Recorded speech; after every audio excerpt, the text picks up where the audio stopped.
everyone, and welcome to today's thought for the day.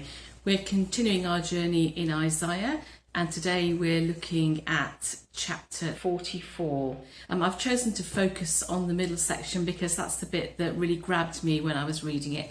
So we're going to start at verse 9. All who make idols are nothing, and the things they treasure are worthless. Those who would speak up for them are blind. They are ignorant to their shame. Who shapes a god and casts an idol which can profit nothing?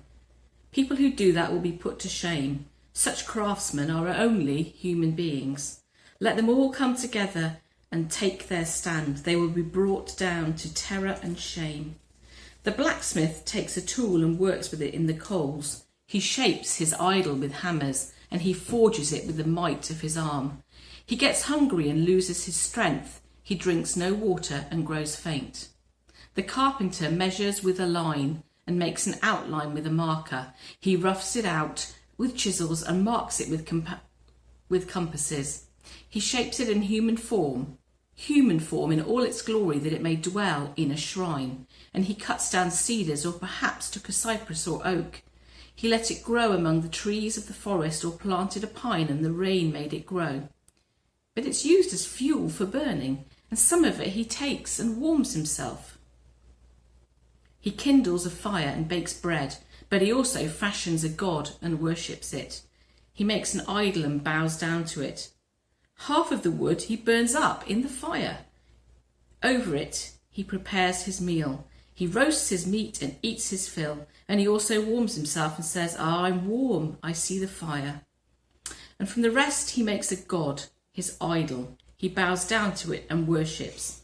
He prays to it and says, Save me, you are my God. They know nothing, they understand nothing.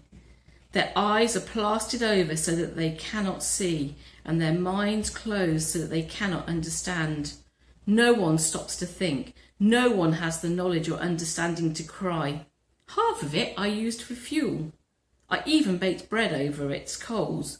I roasted meat and I ate.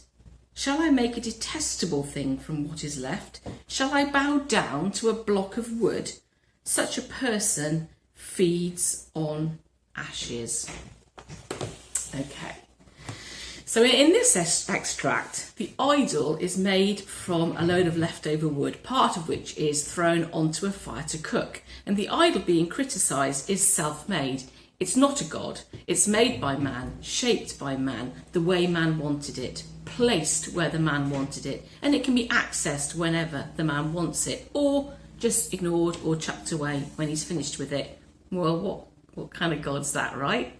And we're laughing, and I think the writer of this extract is laughing as well and poking fun at the very idea of us making our own god.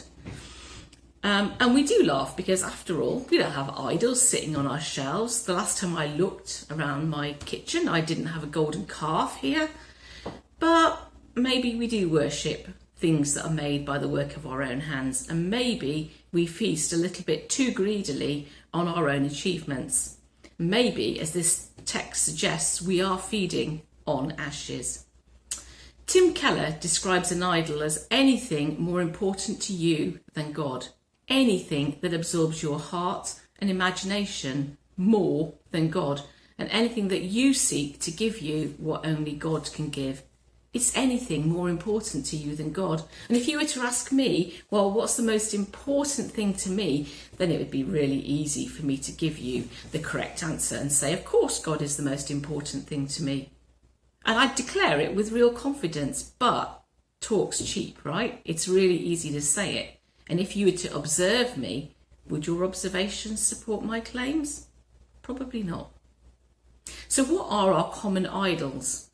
Our identity, our money, our property, our status and our jobs, our appearance, technology, entertainment, celebrity, the internet, even your smartphone, dare I say it. And none of these things are inherently bad. They're really good things. And they only become idols if you let them become too absorbing. Let them take the place of God. So I think what I took from this passage was an encouragement to think in this time of Lent that time when we're looking forward and hoping of what is to come, about what your idols are, and ask yourself these questions. Where do I spend my time?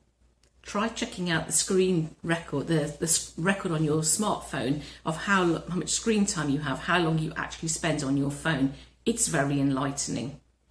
Where do I spend my money? Where do I get my joy? And what is always on my mind?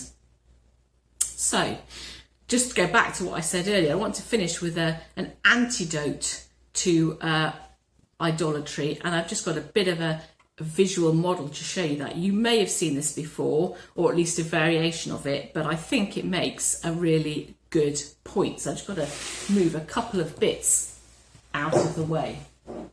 So, if we think of the empty jam jar as our life, and we think of the marbles, this is going to get a bit noisy, we think of the marbles as the things that we have in our lives, and they're all good things.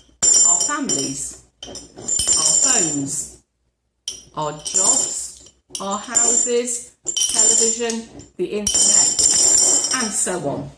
In our lives, we fill our days with all of these things. And the problem is that we put them first. And when we then try to fit God into our lives, there's no space. As hard as you try, it just doesn't happen.